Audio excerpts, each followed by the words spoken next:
If you lived in Alexandria 2,000 years ago, and you were born a peasant, the city's marble towers would not be yours to walk among. You would see their glow only from afar.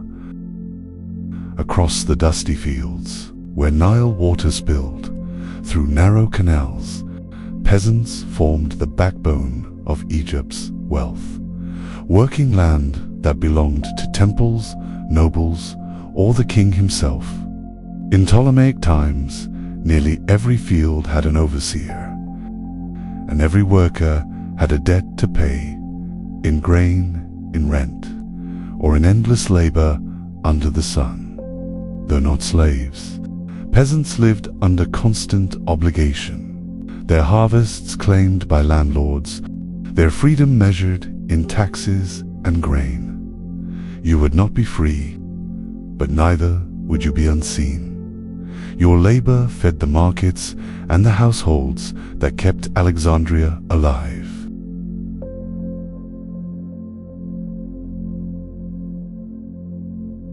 Most peasants in Alexandria's countryside were tenant farmers.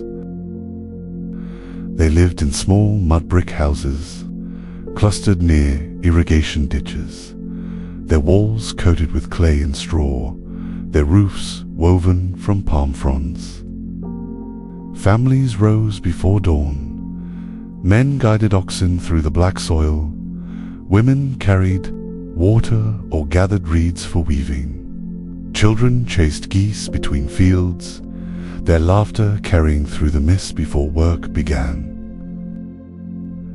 Taxes were collected not in coins, but in crops.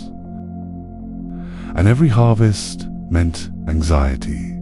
Too little and the officials' tally stick meant punishment. Too much and the state demanded more next year.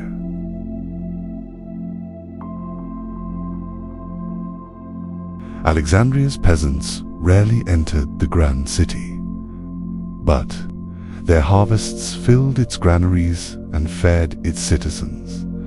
Along the canals, barges creaked with sacks of barley and wheat, bound for the royal storehouses near the harbor. Royal scribes recorded every measure, and guards ensured none was stolen. The city's scholars wrote of philosophy. Its merchants traded ivory and glass. Yet none of it could exist without the unseen flow of food from the peasant villages outside the city walls. They sustained the empire, but the empire never remembered their names.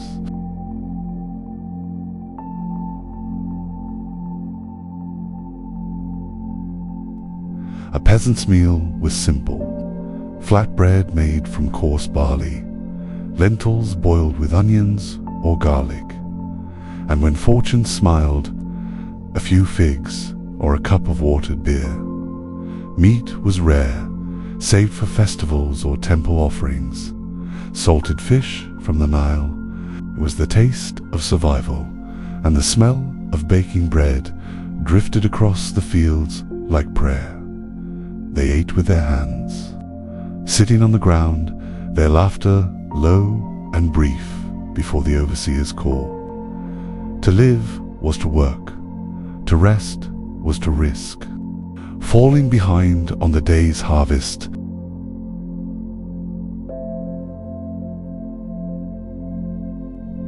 In the village, homes pressed close together. One room held the sleeping mats, another stored grain sealed in clay jars. Women spun flax, wove linen, and baked bread in clay ovens. Men repaired plows, shaped pottery, or built new irrigation walls. At dusk, the village gathered. Stories traded for silence as lamps flickered.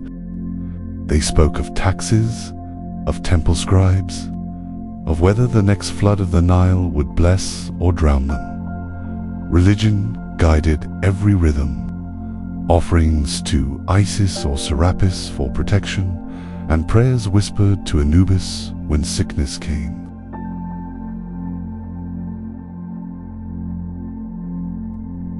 Now and then, a peasant might be summoned into Alexandria itself to haul stone for construction or clean the canals. There, the difference was overwhelming. The marble streets, the scent of imported perfumes, the libraries and baths filled with Greek voices. To the peasant, this was another world entirely. They spoke Egyptian, not Greek. Their brown, calloused hands marked their place in society.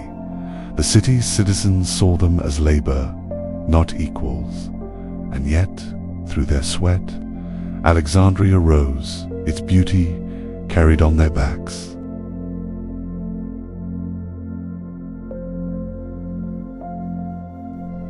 As the sun set over the delta, you would return home with aching shoulders and dust in your hair.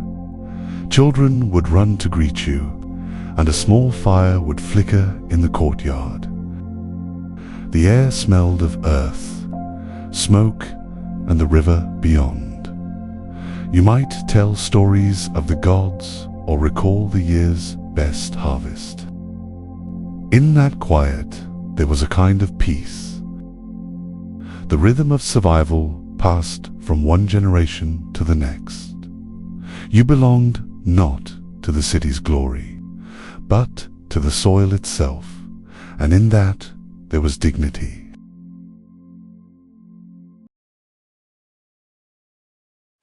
Death came early for many peasants.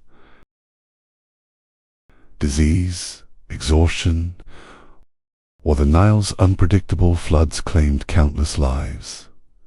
When a villager died, neighbors carried the body wrapped in linen to a simple grave, sometimes with a clay amulet, sometimes with nothing at all. In Alexandria's necropolis, the rich were entombed in painted stone, but in the fields, the poor returned quietly to the earth they had worked, their names lost, their hands remembered only by the harvest, and yet without them, the great library, the pharaohs, the palaces, would never have existed. If you lived in Alexandria as a peasant, you would live unseen, but you would feed an empire that forgot to say your name.